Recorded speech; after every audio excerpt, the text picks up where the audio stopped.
Make sure to like and subscribe in the next 5 seconds, or you guys will actually face the next 5 years of bad luck. Time's ticking. Yo, what is going on, guys, and welcome back to my channel. And in this one, I'm gonna be doing a little video on what the secrets are to getting better on NVIDIA GeForce now with Fortnite. So I know a lot of you guys in my comments have been asking how to get better at the game, and what are some tips and tricks I have for you guys to actually get better. So in this video, I just want to cover that stuff and go over the different techniques and different things that you guys should actually go through to actually get better on GeForce now, because there's a lot of different tips I have to share with you guys on how I actually personally got better. So yeah, without further ado, let's get right into the video, guys. Alright guys, so the first thing I want to talk about is finding your perfect sensitivity to getting better on GeForce now.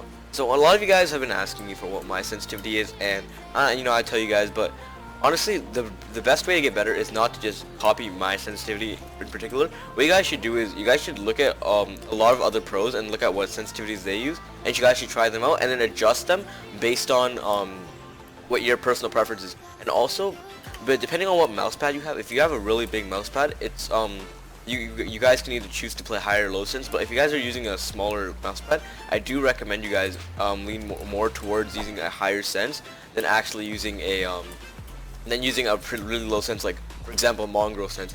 Here for example, I'll show you guys my sense real quick. It's 5.5%, and I also use 900 DPI.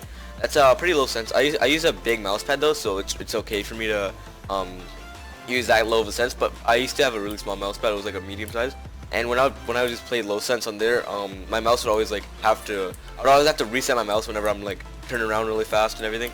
So I do recommend you guys look into that. Probably getting a better mousepad. It's not too expensive, and also yeah, you guys should just look at other pro sensitivities and try to adjust them based on what your personal preferences, and you guys will find your perfect sensitivity to do that. So let's go move on to the next part.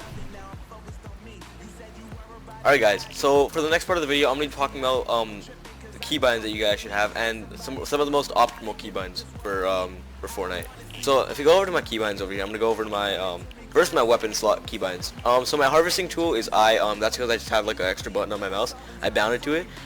What I recommend for you guys to do for building is to use your mouse buttons, because mouse buttons, you want to have the most optimal keybinds, and the mouse buttons are literally right on your side. Your thumb is always resting there, so whenever someone's shooting you, your thumb is going to instantly click it, and you'll be able to place down a wall. And also I have my stair as my other mouse button as well, so because I feel like the wall and the stair are kind of more important ones. And then I have floor as Q, it's like right above my A button for moving, so that's also really accessible. And my roof, my cone, is F, which is right next to my D button. And I have my editing as G. I feel like if you guys are just starting out, I recommend changing it to F to have it a lot more optimal. But G is also a good one to have as well. It's not too bad. Going over to my my weapon slots right here, I have it at 1, 2, 3, Z, and C. I don't use 4 and 5 because my index finger it's not really comfortable for me to hit all those buttons. So I have a Z and C because I can just move my thumb up from my spacebar for C, and then I can just move my my ring finger down to hit Z. So pretty optimal right there as well. And then all the other keybinds is mostly up to personal preference. I recommend you guys having your map button as your map button I usually keep as M, or you can also press tab as well. It doesn't really matter. And left alt I use for my inventory, just to for when I need to change up my weapon slots and everything. So yeah, that's pretty much the main keybinds. And also why I recommend you guys changing your keybinds to make them more optimal is because when you're in a fight and you need to be able to place something down like really fast, or do a quick action, you guys are gonna want to be able to hit the keys as fast as you guys can. So that's why if once upon a time ago I had my middle mouse click button for my mouse, like my scroll wheel button, as my floor, and having all 3 building like my floor, ramp, and wall on my mouse, I wasn't really able to build pretty fast. Like I could not do 90s with floors that well, so I had to change it to Q with my floor. And even though it might feel like it might be really frustrating, like hitting the key, because your muscle memory won't be as good, it's really worth the switch, you guys. So yeah, that's why I recommend having the most optimal keybinds your Fortnite game. And also look, if you look at pros, their keybinds are pretty optimal as well. So if you guys do want to try out their keybinds, you guys can as well. So yeah, let's get on to the next part of the video. Alright, so now guys, I want to talk to you guys about how to improve your mechanics and overall just like your skill level in Fortnite. So a lot of you guys just play public games, and that's not really the way to get better, because you're not always going to be fighting good players all the time, even though skill-based matchmaking is in effect. But I do recommend you guys actually box fight and 1v1 like a lot of better players to get better, because if you guys die to better players, you'll learn from that death and realize what not to do for the next fight.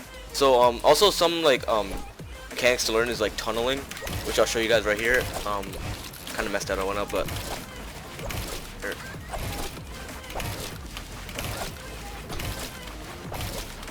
So yeah, tunneling is like also a really good thing to know for when you're getting shot from a lot of different angles. It's just good to like know how to tunnel, because it'll protect you from all sides, and being able to do it fast is also a lot more optimal to know. Here's a different tunnel that I actually learned from Cypher PK, watching one of his videos. Is like doing this. It's like just putting a ramp, because it saves mats. Putting a ramp on the side, it saves mats. And also it's a lot more easier to do than doing the one you move all the way around. And also if you're on low sense, it's gonna be a lot harder to like move your mouse all the way around to do the full tunnel. But with a lot of practice, you guys will be able to learn how to do it. And also, I do recommend you guys box fight a lot of better players as well, because it'll teach you guys how to be more be more tactical in fights and everything, and be able to like know what play to make against a lot more better players, and be able to outplay your opponents with your knowledge of how to build. So yeah, that's gonna be it for the mechanics part. So I'm gonna move on to the final part of the video. Alright guys, so for the last part of the video I want to talk about is abusing what GeForce now has to offer. So what I mean by that is, you guys have 0 ping on GeForce now, mainly most of the time. But in regular games you probably have like 10 to 20 ping. So you guys are gonna have really low ping. So if someone's boxed up and you get them pretty low, they're like under 100 health, and you try to go for a quick low kill, you guys can just take the wall, messed it up, flip the ramp, and you can shoot them. Let me do that a little better. That. So this is a really key thing to know, because if you get someone low and they're just chilling inside their box, it's gonna be really hard to on like 30 ping, 40 ping, actually take someone's wall. But with GeForce now, it'll give you 0 ping or 0 to 20 ping. So you're gonna have really low ping and be able to get in someone's box, and you'll take control of a lot of their walls. And yeah, that's basically what I mean by being able to abuse what GeForce now has to offer. And also something else with the ping. With your ping, it'll be actually allow you to be able to 50-50 guns a lot more. So for example, if you and one other dude actually land on a chest together, then since you have a really low ping, you'll be able to actually get the gun before them when the chest opens. And also remember this, guys, that when a chest spawns, the gun will spawn to the right side of the chest. So that's something you actually should remember. I actually learned that from my Instagram video a long time ago. I forgot from who though, but yeah, that's pretty much the tips you guys should know about abusing your ping within GeForce now, because having 0 ping is even though GeForce now may have some input delay, having 0 ping is very crucial to be able to take someone's wall. And honestly, GeForce now, like with being able to have 0 ping, will just make killing someone a lot more easier than having 40 ping and just trying to take their wall and they keep holding it. So yeah, that's pretty much gonna be it for today's video, guys. Hope you guys did enjoy this. If you guys did enjoy and found this helpful, make sure to drop a like. Also hit that sub button as well. Also comment down below what other videos you want me to make. So yeah, that'll be it for this one. See y'all in the next one. Bro Prav signing off.